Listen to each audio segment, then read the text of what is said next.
Bonjour à toutes et à tous, je suis ravi de vous retrouver pour une nouvelle année de reportage à bord de Tripal. Une année 2014 qui sera placée sous le sceau de l'histoire, puisque nous célébrons cette année le centenaire de la déclaration de la Grande Guerre de 1914-1918. Nous vous ferons partager plusieurs de ces événements au cours du printemps et de l'été, une année du souvenir, une année du devoir de mémoire où l'aviation sera bien évidemment présente au cœur des manifestations. Avec la disparition des derniers témoins, c'est avec les associations, les historiens que nous retracerons les grandes dates de ces périodes tragiques. Puis, au début de l'été, nous célébrerons les commémorations du 70e anniversaire du débarquement des troupes alliées sur les plages de Normandie. Pour de nombreux vétérans, ce sera sans doute l'une des dernières occasions de revenir sur le lieu même de leur haut fait d'armes. Certaines associations devraient participer activement à ces célébrations. Ce sera sans doute le cas de France DC3, qui devrait réaliser des parachutages lors de ces commémorations. Une association et un avion de légende que vous retrouverez très bientôt dans l'émission. Nous aurons bien sûr des reportages consacrés également au vol à voile, à l'ULM, à la construction amateur, d'une manière générale à l'aviation légère, aux côtés bien sûr des fédérations respectives. Mais aussi de nouveaux reportages consacrés aux fabricants de matériel, instrumentation, motoristes, avionneurs, sans oublier un volet formation puisque nous irons à la rencontre des métiers et des filières qui s'offrent aux plus jeunes. Pour ce premier numéro, je vous invite à découvrir ou redécouvrir l'aventure industrielle de la firme Renault, et cela à travers la production de moteurs aéronautiques mis au point avant-guerre.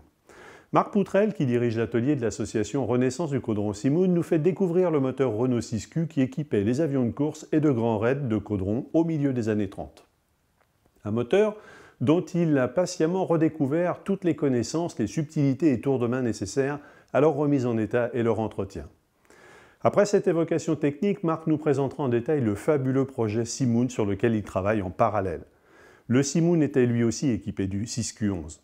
Une restauration entreprise il y a déjà de nombreuses années par M. Blondel à Beauvais. Un projet porté aujourd'hui par deux amis, pilotes professionnels et grands passionnés d'aviation ancienne, j'ai nommé François Minard et Stéphane Lanter. Nous retrouverons également avec plaisir quelques images du Nord 1002, aujourd'hui parti en Norvège, vous le savez, et nous verrons avec Marc que l'épopée Nord 1000 est loin d'être terminée puisque deux autres exemplaires sont en restauration au sein de l'association. À vrai dire, Marc n'en a pas fini avec le moteur Renault 6Q dont il est devenu rapidement l'un des grands spécialistes français et européens. Après cette plongée dans l'histoire, nous ferons un détour par la construction amateur. Nous rendrons visite à Bernard. Beaucoup d'entre nous sont fascinés par les Warbird. Idée fixe, Bernard voulait voler sur un Mustang. Il existe bien quelques exemplaires à vendre de l'autre côté de l'Atlantique, mais il faut bien admettre qu'à 2 millions de dollars pièce, ces avions de légende sont réservés à quelques rares privilégiés. Comment faire ? Comme beaucoup, notre ami Bernard a dû se résoudre à construire lui-même son bel oiseau. C'est dans son hangar de l'ouest parisien que nous le retrouverons au pied de son formidable MJ-77, réplique à l'échelle 3/4 du P-51D Mustang construit sur plan Jurka. Un avion intégralement conçu en bois et qui sera équipé d'un moteur moderne 6 cylindres à plat Lycoming de 350 chevaux, qui devrait, si tout va bien, faire son premier vol cette année. Nous ferons bien entendu ensuite un point sur l'actualité, le calendrier de ce premier trimestre, en compagnie des associations, des entreprises et bien sûr avec les correspondants du magazine. Enfin, quatrième et dernier portage de l'émission, nous retrouverons Thierry Barbier pour un ultime voyage en Amérique du Sud. Des images toujours aussi belles qui nous rappelleront que ULM rime aussi avec hydraviation. Et vous verrez que dans certaines régions et dans certains pays, c'est souvent le seul moyen de mettre ses ailes au sec. Alors, vous êtes confortablement installés ? Je vous emmène à Pontoise, au nord-ouest de Paris, découvrir les merveilles de l'association Renaissance du Caudron Simoun, en compagnie de Marc Poutrel.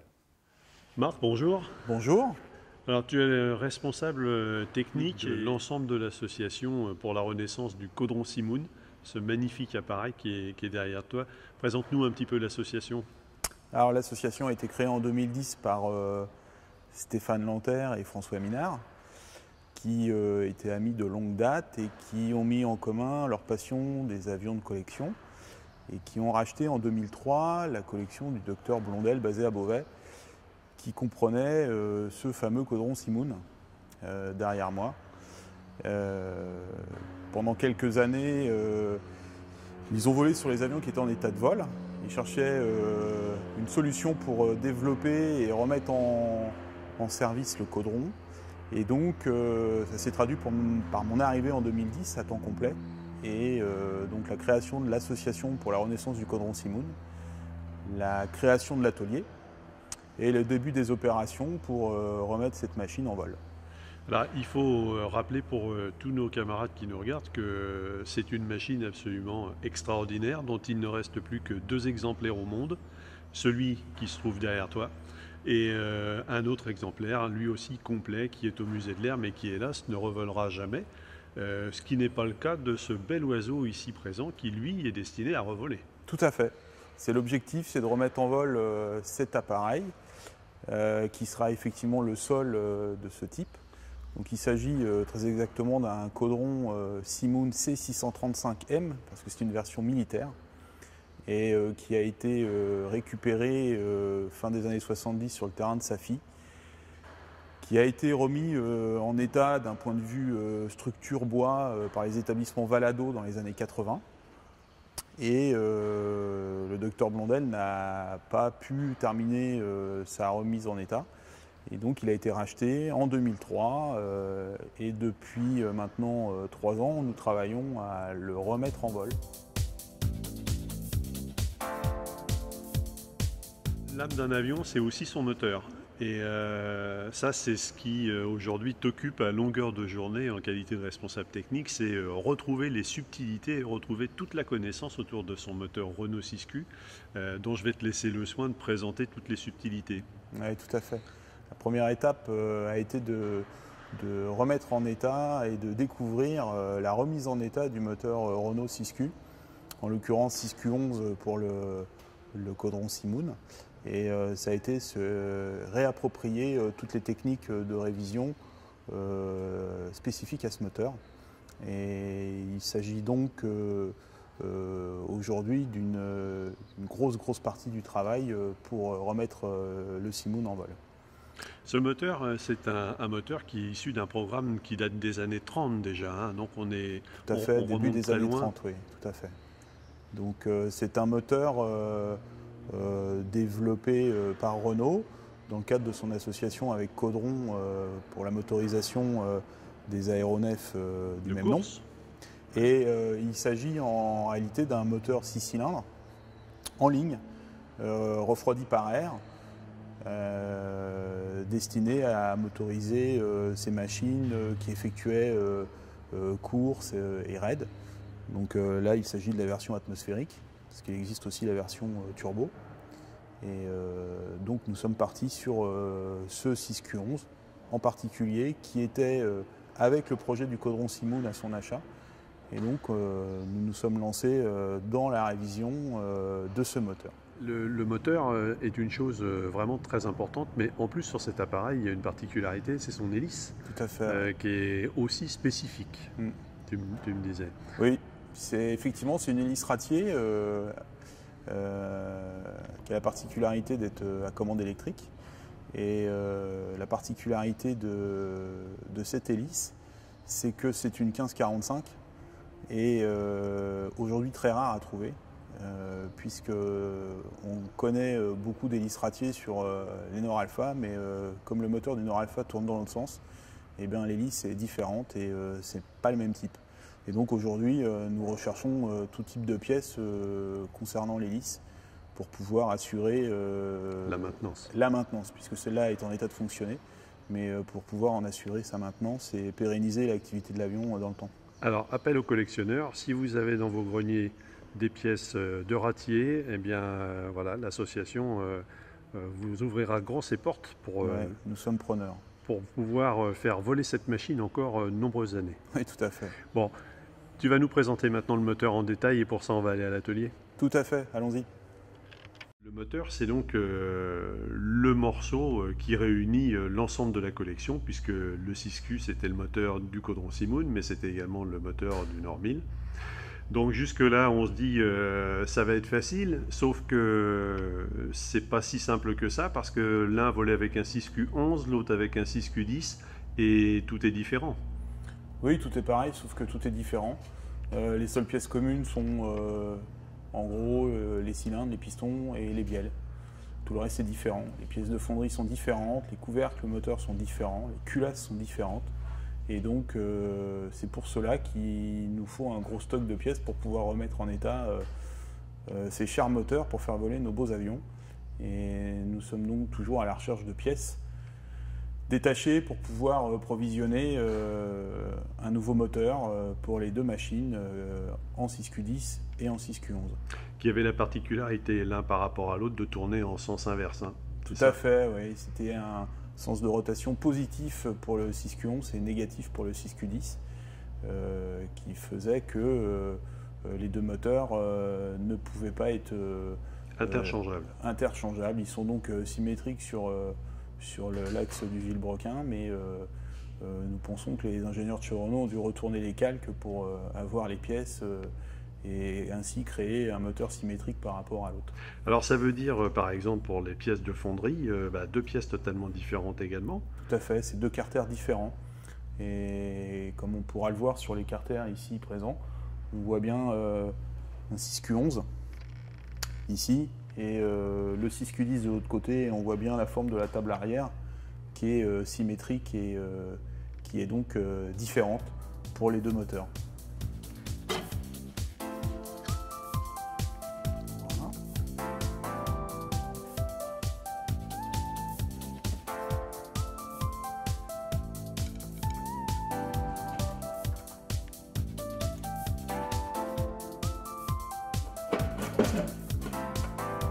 Et voilà.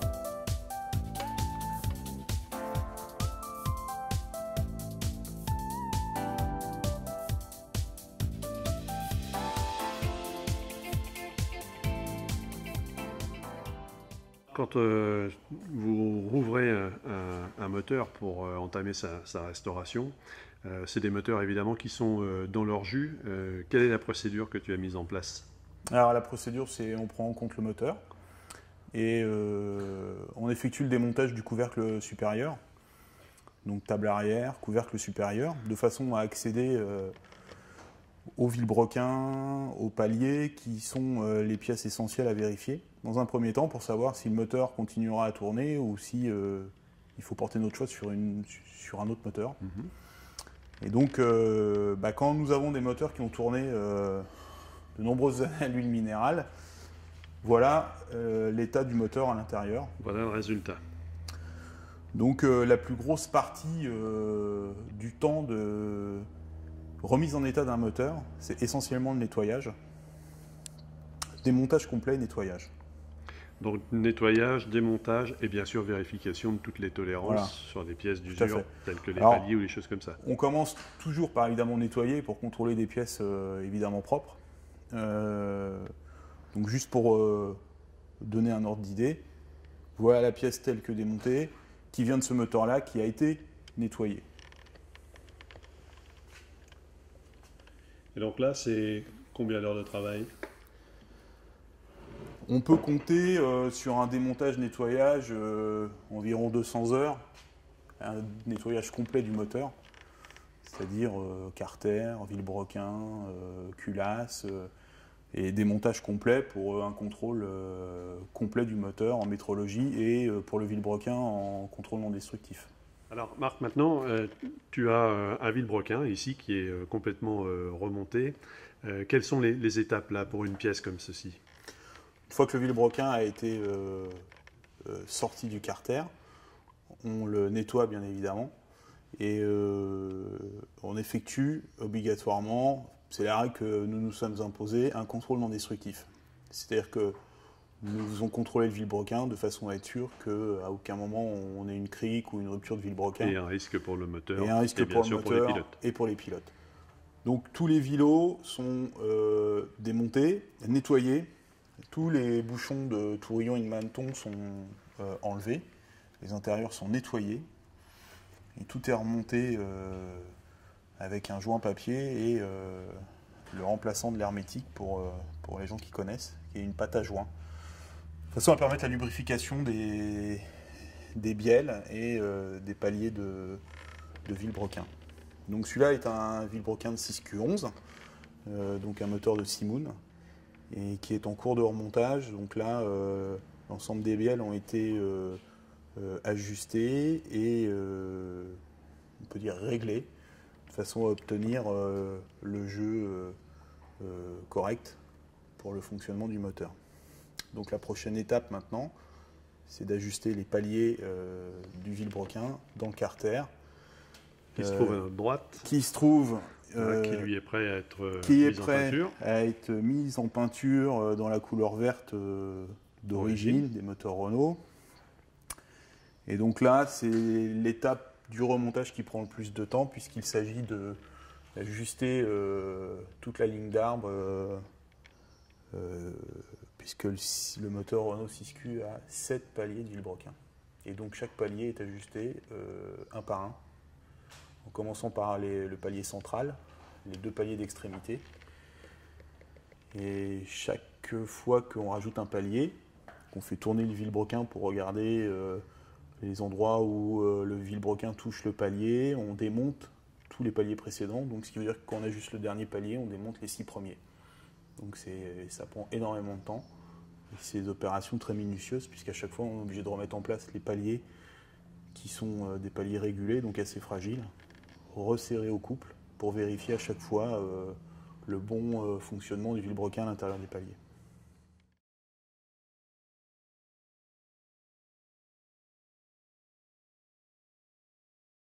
Dans le cadre du remontage, il y a quelque chose qui est saisissant. Là, tu nous as préparé deux pièces qui sont sur la table, 2 culasses qui montrent bien, je crois, tout le travail qui est fait, avant, après, mais explique-nous en détail quand même.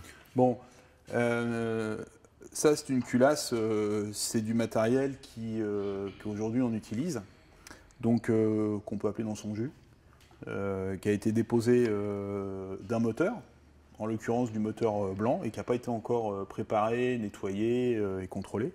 Et donc on a ici la même culasse, après démontage, nettoyage et contrôle.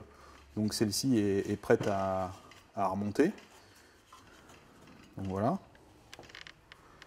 Et voilà l'état initial. L'état initial d'une culasse qu'on prend en compte pour le remontage sur l'avion.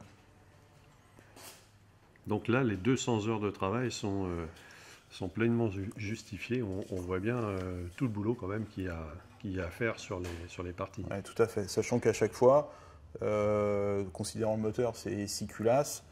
Les accessoires sont tous par deux, de carburateur, de pompe à essence, de magnéto. Et donc on a pris la décision de refaire complètement, c'est-à-dire que tous les sous-ensembles sont démontés, nettoyés, contrôlés et remontés évidemment si le contrôle de métrologie est bon. Il y a les organes moteurs, ça on a vu avec les culasses vilebrequin et compagnie, mais il y a aussi tous les accessoires. J'imagine que là la punition est la même. Tout à fait.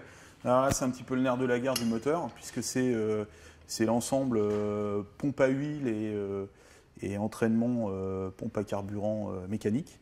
Donc là c'est exactement la même chose. C'est prise en compte d'une pompe à huile déposée moteur après un moteur qui a tourné sur avion. Et voilà le résultat après démontage. Et celle-là est en cours de remontage, toujours pour le 6Q11 du Simoun. Voilà. Donc là pareil, toutes les pièces sont démontées, nettoyées, tout ce qui est pignon et engrenage est contrôlé. Et si le contrôle est correct, on remonte. Remontage. Voilà. Donc toutes ces étapes-là sont des étapes qui sont faites avant l'assemblage final du moteur, de façon au moment où on remonte le moteur complètement. On a un ensemble de pièces et d'accessoires prêts et qui nous permettent de pouvoir remonter la totalité du moteur dans la foulée, après la ligne d'arbre du vilebrequin, la distribution, la mise en place des cylindres, des culasses et enfin les accessoires. Donc un grand mécano qui mène jusqu'au premier tour d'hélice. Tout à fait. La pignonnerie de distribution qui est derrière.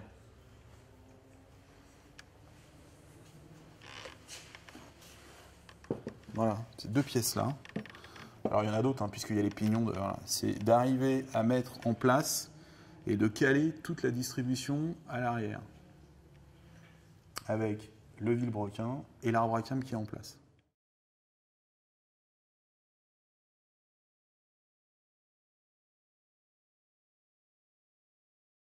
Les 6Q, le Caudron Simoun, mais c'est aussi le Normil, puisque, Ouais. bon voilà, alors il y a un bel oiseau qu'on a eu l'occasion de filmer, qui est passé dans l'émission il y a très peu de temps, qui maintenant est en Norvège. Ouais. Tant pis, on ne le verra plus, mais on va se consoler avec les belles images que l'on a faites. Mm. Et puis surtout, le son de son moteur que tu avais entièrement restauré et qui tourne véritablement comme une horloge. Mais là, pour le coup, le Normil, eh bien, c'est toujours d'actualité parce qu'il y en a deux derrière toi qui sont donc deux projets qui vont de pair et qui sont eux aussi en cours de restauration. Ouais, tout à fait. Ouais. Donc celui qui est derrière moi, qui est le numéro de série 282, a été acquis il y a très très longtemps par Stéphane Lanterre. Et donc il y a un mécano à qui on peut rendre hommage aujourd'hui. Parce qu'il a passé énormément de temps à refaire toute la partie Cellule. cellule structurelle de l'avion, qui a été très très bien refaite. Et aujourd'hui, on souhaite le faire voler en OR 1001, donc qui sera motorisé avec un 6Q11, et qui sera donc le seul NOR 1001 en vol au monde. Donc il aura le même moteur que le Simoun et la même hélice. Donc ça c'est le premier projet, et le deuxième projet qui est derrière, c'est un projet qu'on a ramené des États-Unis l'an dernier, et qui lui sera en OR 1002 avec un 6Q10. Et comme le Bravo Victor qui est parti.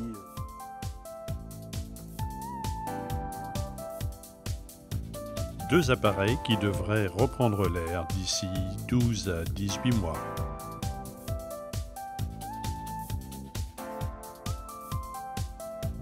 En plus de ces deux avions, un troisième exemplaire devrait reprendre l'air lui aussi dans peu de temps, mais cette fois dans sa version Messerschmitt 108, motorisé par un authentique moteur Argus 8 cylindres en V.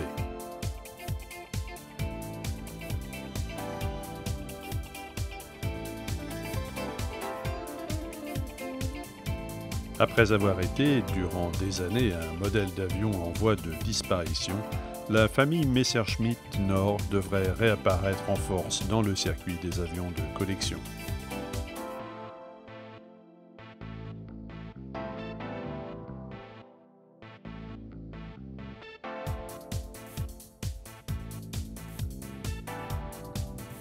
Un appareil d'une étonnante modernité qui, 80 ans après sa conception, affiche toujours des performances qui en disent long sur l'ingénierie de cet appareil et la compétence de ceux qui l'ont dessiné.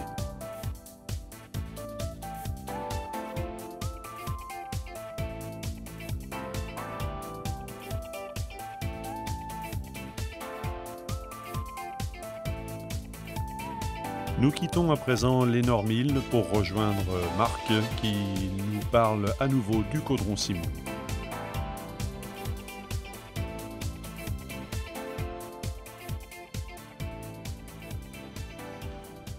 Alors ça c'est la planche de bord du Simoun. La planche de bord du Simoun prête à monter.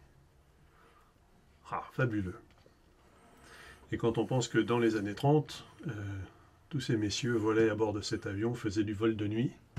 Tout à fait. Et tout ça avec une simple planche PSV comme ça. Donc les pilotes d'Air Bleu volaient avec ce type de planche. Extraordinaire. Et donc bien sûr, c'est la planche qui va être remontée. Tout est parfaitement fonctionnel. C'est celle qui équipera l'appareil lorsqu'il sera de nouveau en condition de vol. Si ici, là, tu as l'huile qui est là. Ici, tu as la bâche à huile qui est ici, avec la trappe sur le côté pour le remplissage. Et là, pour la maintenance, toute cette partie-là.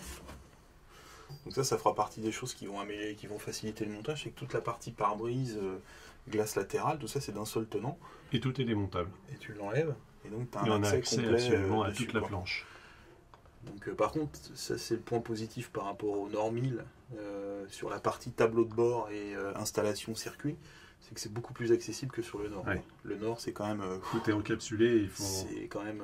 Voilà quoi. C'est une gymnastique pour aller à l'intérieur. Ceci dit, l'expérience du Bravo Victor va faire que je ne vais pas mener les deux autres de la même façon. Oui, ça ira certainement plus vite, bien sûr. Et puis, si tu veux, par exemple, au niveau des manches et tout ça, ça sera monté vraiment dernier moment, quand tout sera étanche, monté, etc. Oui, pour éviter de tout redémonter dans la foulée. Ouais, parce que là, c'est juste une galère de se glisser en dessous, d'accéder.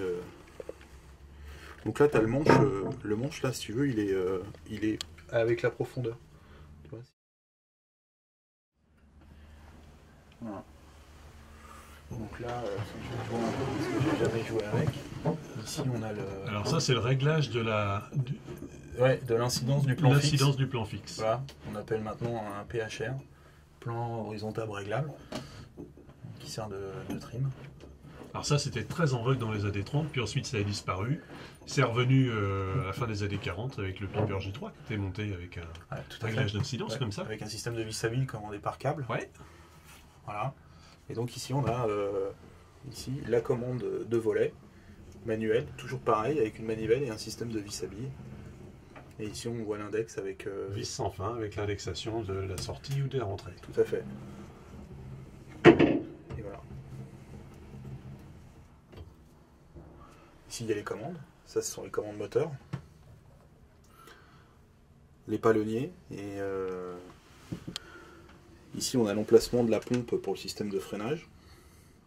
Ici, l'emplacement de la pompe à air, puisqu'il y avait une pompe manuelle pour gonfler le circuit d'air pour le démarrage. On remarquera le petit trou dans le fuselage de façon à pouvoir permettre de mettre une commande extérieure, de façon à pouvoir pomper par l'extérieur et de remplir le circuit d'air pour assurer le démarrage du moteur. On a au sol les robinets d'essence qui étaient au pied du pilote. Ici, permettait de sélectionner les réservoirs gauche-droite et la nourrice.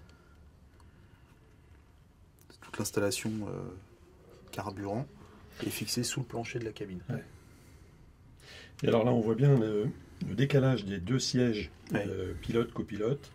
Avec même chose pour les palonniers. On retrouve d'ailleurs les palonniers typiques Caudron qu'on trouvait sur le 714, le 690. Donc là, bien évidemment, la prochaine étape, c'est le montage de tous ces équipements dans l'avion. Mise en pression, mise en liquide et voir les fuites. Mais il n'y aura pas de fuite. Bah, j'espère, ou le moins possible en tout cas. En tout cas, on suivra ça de près. J'espère. Il est démontable, donc tu fais ça. Ah oui. Et c'est le truc super. Voilà. Un peu la même manip que dans le T6. Ouais, pareil, exactement la même chose. Et donc là, on voit le renvoi vers les ailerons. Et tout à fait, avec le mélangeur vers les ailerons. Ouais. Ici, tu as le mouvement, et donc on a les deux bielles qui partent de gauche et de droite. Quoi. Donc, en réalité, ça vient là, comme ça.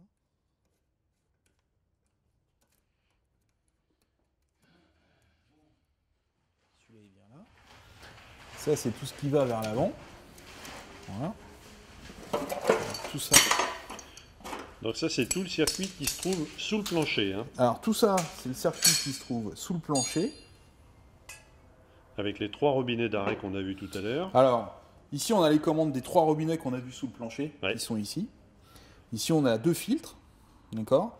Ici, on a la nourrice, dans laquelle viennent se déverser, ici, les 2 réservoirs. Donc ici, on a les arrivées de réservoirs d'ailes. Donc, il y a 2 réservoirs qui sont en dans communication. Le plan central. Alors, un dans le plan central, un dans les ailes. D'accord. Les petits dans les ailes, les grands dans les plans, dans les moignons d'ailes de fuselage, et la nourrice qui est ici, voilà, d'origine. Donc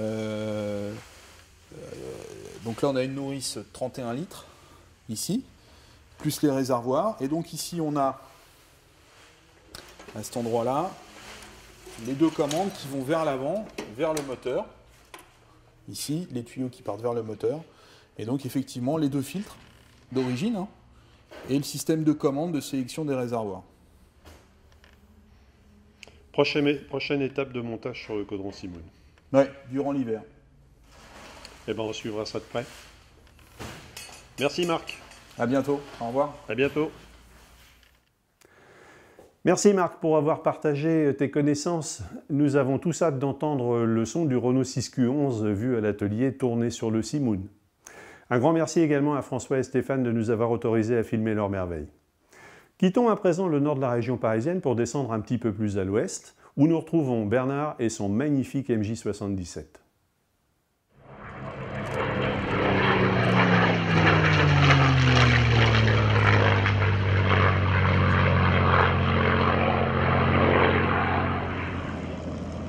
On compte aujourd'hui 2 Mustang P51 inscrits sur les registres français. Cet exemplaire, arrivé au printemps dernier, en 2013, propriété de M. Frédéric Acari.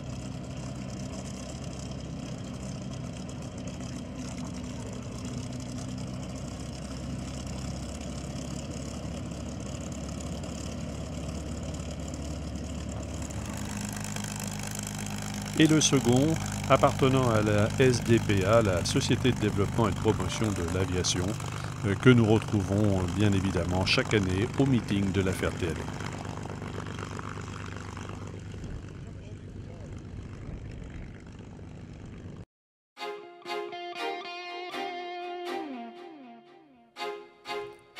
En 2014, nous devrions voir un 3e Mustang prendre son envol. Cette fois, une réplique à l'échelle 3/4 que construit patiemment depuis maintenant de nombreuses années Bernard Gauthier.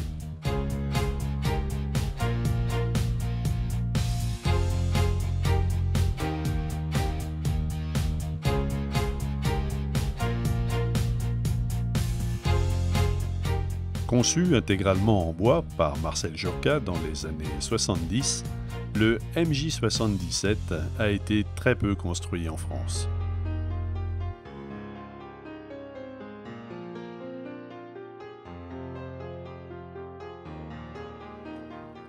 Il faut remonter en effet au milieu des années 80 pour se rappeler du premier exemplaire réalisé par Claude Semenadis qui réside dans le Var. Un appareil qui malheureusement fut détruit quelques années plus tard.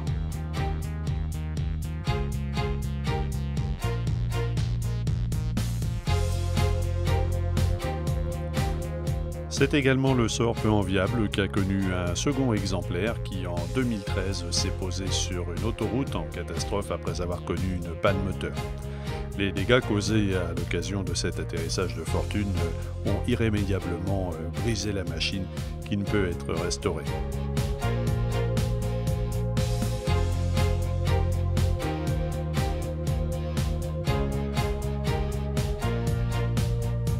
L'exemplaire de Bernard devrait voler cette année, et il nous permettra donc d'admirer à nouveau cette très belle réplique en vol.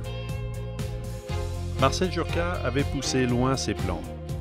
L'échelle 3/4 donnant un avion de taille très respectable, le train est bien évidemment escamotable, ainsi que la roulette arrière. C'est une machine biplace en tandem, et cet exemplaire sera motorisé par un moteur Lycoming de 350 chevaux.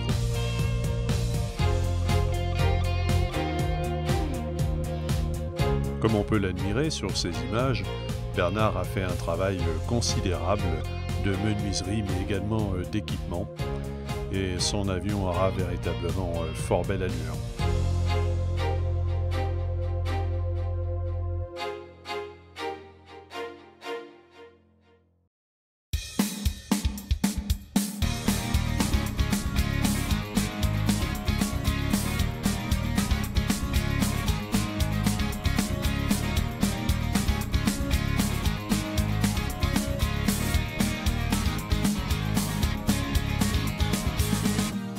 Pour l'occasion, Bernard n'a pas résisté à nous dévoiler les secrets de la cinématique de son train d'atterrissage et a procédé à un essai de sortie et de rentrée de celui-ci.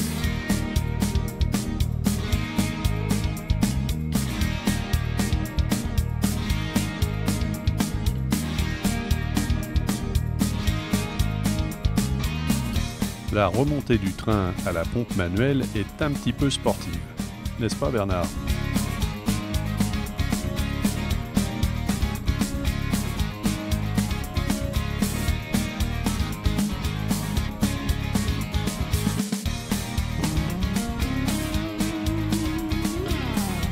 Voilà, la roue retrouve son logement et comme on peut le voir, il n'y a pas beaucoup d'espace. Les trappes, quant à elles, se fermeront bien sûr automatiquement après la rentrée de la roue.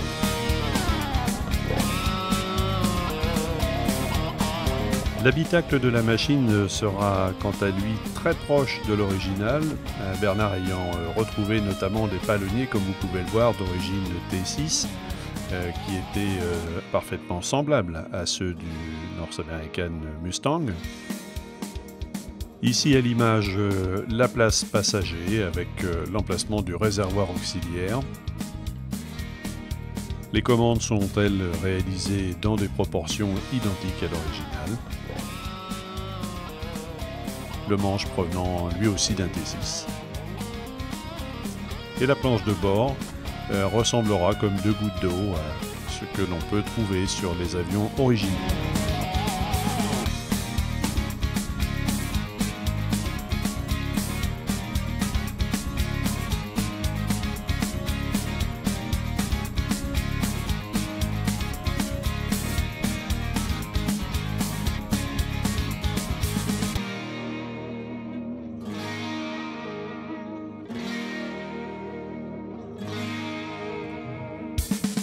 Le cœur de la machine, un Lycoming flambant neuf, 350 chevaux, hélice à pas variable. Sans nul doute, cet avion aura des performances au-dessus de la moyenne.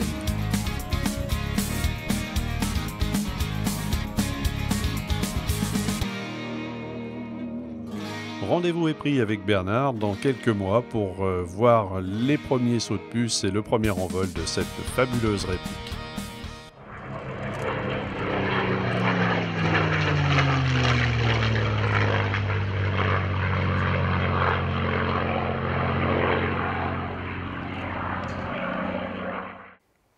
Rendez-vous dans quelques mois pour suivre ce bel oiseau dans le ciel, une bien belle récompense pour un travail acharné. Je vous invite à présent à faire le tour de l'actualité du moment. Comme nous l'avons évoqué au début de l'émission, plusieurs manifestations importantes auront lieu pour commémorer le centenaire de la Première Guerre mondiale. La première d'entre elles se déroulera sur l'aérodrome de Meaux en Seine-et-Marne les 13, 14 et 15 juin prochains. En collaboration avec le Musée de la Grande Guerre, de nombreuses reconstitutions et attractions seront proposées au public et spécialement aux plus jeunes. Le samedi sera réservé aux activités de présentation, modélisme, histoire, association. Et le dimanche aura lieu un grand meeting aérien où des appareils anciens tiendront bien évidemment une grande place. Présentation statique mais également vol d'appareils de collection et la présence de la patrouille de France est attendue également. Après Meaux, ce sera au tour du Conseil général de la Somme et des associations de proposer une grande manifestation les 12, 13 et 14 septembre sur l'aérodrome de Amiens. Nous vous redonnerons bien entendu en temps et en heure toutes les informations pratiques sur ces deux manifestations. Les Halles historiques du Rhin et son dynamique président, Eric Janson, vous invitent à découvrir maintenant le bulletin mensuel de l'association. Il est téléchargeable gratuitement en ligne au format PDF. Si vous souhaitez aider cette équipe, vous pouvez également vous procurer son calendrier 2014 en allant sur son site, dont les coordonnées s'affichent. C'est également le cas de l'association 2A, ancien aérodrome, dont son président, Laurent Bailleul, nous présente le numéro de janvier de leur magazine mensuel. Nous irons prochainement à la rencontre de cette dynamique équipe qui fait un travail remarquable de mémoire sur des lieux souvent mal connus, voire ignorés. Nous la retrouverons également en cours d'année dans plusieurs manifestations. Notre ami Claude Andrieux nous adresse quelques clichés pris à l'occasion de la cérémonie de la promo 2013 de l'École militaire de l'air, placée cette année sous le patronage des pionniers de l'aéropostale. Une plaque sera bientôt posée au château de Rénal à Montaudran, qui fut successivement le siège des lignes Natecoair, puis de l'aérospatiale et enfin centre de révision Air France jusqu'en 2003. Un site hautement historique qui doit être réhabilité par la municipalité en 2014. Claude nous signale également que les œuvres du peintre collagiste Jean-Pierre Condat seront exposées du 7 janvier au 27 mars à Airbus Colomiers. Un vernissage en présence de l'artiste est prévu le 4 février prochain. Pour celles et ceux qui souhaiteraient assister, vous devez vous inscrire sur le site de Jean-Pierre Condat. Vous trouverez toutes les coordonnées en fin d'émission sur le générique, afin d'obtenir votre accréditation pour entrer sur le site Airbus. Enfin, le 18 mars prochain se déroulera une conférence à la médiathèque de Toulouse. Dans le registre des projets fabuleux, signalons l'annonce faite par l'association Réplicaire, qui après avoir reconstruit la réplique du Morane de Roland-Garros, a annoncé son souhait de reconstruire un DeWattin 551. Un appareil qui vola pour la première fois en 1939 et qui, logiquement, sans les événements tragiques que nous connaissons, aurait dû succéder au DeWattin 520 qui venait d'entrer alors en service. Pour terminer cette rubrique, signalons la sortie du premier numéro 2014 du bulletin de liaison de la branche française de la CAF, la French Wing. Vous y découvrirez entre autres un article passionnant sur le projet MB152 porté par Dassault Aviation qui vise à la rétroconception du chasseur de la firme dont plus de 500 exemplaires ont équipé les unités de chasse dans l'armée de l'air française en 1939. C'est le dernier rendez-vous de son formidable voyage en Amérique du Sud. Nous retrouvons Thierry Barbier, cette fois encore avec de magnifiques images. Regardez.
Merci Thierry pour nous avoir fait partager vos images. Aujourd'hui, Thierry prépare de nouveaux raids, cette fois en Afrique. Nous avons hâte de le retrouver pour découvrir de nouvelles aventures. Et bien voilà, ce premier numéro 2014 de Tripal se termine. Je remercie comme à l'accoutumée toutes les personnes qui ont permis sa réalisation. Si vous voulez vous aussi participer à l'émission, vous pouvez nous contacter depuis notre site www.tmtv.fr, onglet correspondant. Avant de vous quitter, il me reste à vous souhaiter de beaux vols, soyez prudents. On se retrouve si vous le voulez bien le mois prochain pour de nouveaux reportages à bord de Tripal. Au revoir.